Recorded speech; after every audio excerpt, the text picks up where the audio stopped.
10:10 Bible Study. Jump into the Word with us. Hey, what's up, guys? This is Will, and I'm coming at you today with Galatians chapter 4 for our 10:10 Bible study. Now, I don't know about you guys, but growing up, I was told I couldn't do a lot of things, right? Like, I was told that I couldn't run with sharp objects. I was told not to drink the strange, colorful fluids under the sink. I was also told not to play with fire. But I don't know if you've noticed this recently. You probably haven't been told not to do those things, right? Not recently, at least. And that's probably because you have grown up and you have matured to know that those are just things that you don't do, right? We know not to run with sharp objects because you could stab yourself. We know not to drink the colorful fluids because they are poisonous. We know not to play with fire because fire is dangerous and hot things are dangerous, right? And to be burnt isn't a fun thing, And so we're told these things when we're younger. But when we're older, we don't have the parameters or we don't have the boundaries that are keeping us from doing those things because we just know not to do them.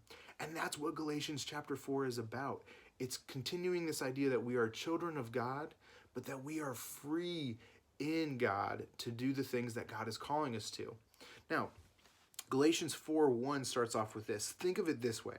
If a father dies and leaves great wealth for his young children, those children are not much better off than slaves until they grow up. Even though they actually own everything their father had, they have to obey their guardians until they reach whatever age their father set. Now, I don't know about you guys, but maybe that's how you viewed church or Christianity before you became a real Christian.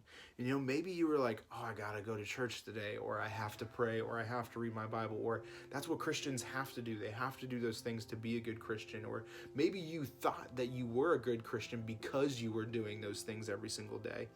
But the reality is that's not the kind of relationship God wants us. In fact, that's more slavery than anything. God wants to have a relationship with us. And Paul continues to explain that in verse 3.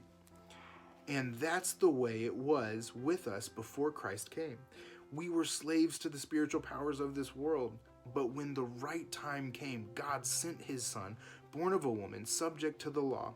God sent him to buy freedom for us who are slaves to the law, so he could adopt us as his very own children. And because you Gentiles have become his children, God has sent the Spirit of his Son into your hearts. And now you can call God your dear Father.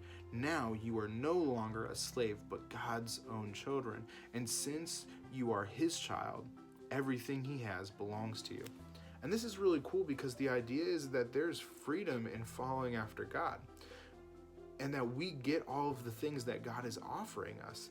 It doesn't sound like a bunch of rules. It doesn't sound like an obligation. It doesn't sound like a bunch of things that we can and cannot do. It's really a relationship, but the relationship comes with this idea of maturity.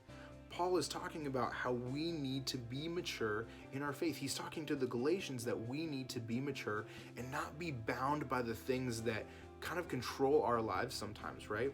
This means that we need to give up certain things, that we need to know that God is calling us to things that are greater than the things that we want to do here on earth, that we need to live like Jesus. And the Gentiles were struggling with this in chapter 4. They were struggling with worshiping other gods that aren't even real rather than worshiping God. They were struggling with rituals and things that they were so focused on beforehand rather than the freedom that God offers. And so Paul is encouraging them to step into maturity. Maturity is a hard thing, right? When we're younger, we want to play with fire. It looks pretty, right? We want to run with sharp objects because sharp objects are cool, and they cut through things and they do some pretty incredible things. And the fluids are colorful, right? But we eventually learn that they're not good for us when we don't use them properly or safely. And so Paul is talking about this idea of maturity when it comes to our faith, that we don't do these things like read our Bibles and pray because we have to. We do them because we want to grow in our relationship with Jesus. We want to know who Jesus is. But we also have to put away other things too, like the things that we look at when nobody's watching, or the words that we say when we think that our friends are really cool and we want to be like them, or when other people are encouraging us to do things that just seem dumb but may seem fun because our friends are encouraging us to do these things. Guys, when we live in maturity with Christ. We are living like Jesus. And that's what Paul is calling us to in Galatians chapter 4. So hopefully you guys live mature lives this week in your relationship with Jesus. Hopefully you are kind to people when you don't want to, that you are loving to people when you don't want to be, that you are praying for people, that you are seeking an active relationship with Jesus to understand him and know him better, and not being a slave to the things of this world, because at a certain point, when you're a Christian, you can't be a slave to these things. That's not what God has called you to do. You need to get back past them. So if you have questions or anything else, you can go ahead and DM us, text us, whatever you need to do. Hopefully you guys have got a lot out of this studies in Galatians. Galatians 5 is coming tomorrow. We'll see you later. Bye. 10:10 Bible study. Jump into the Word with us.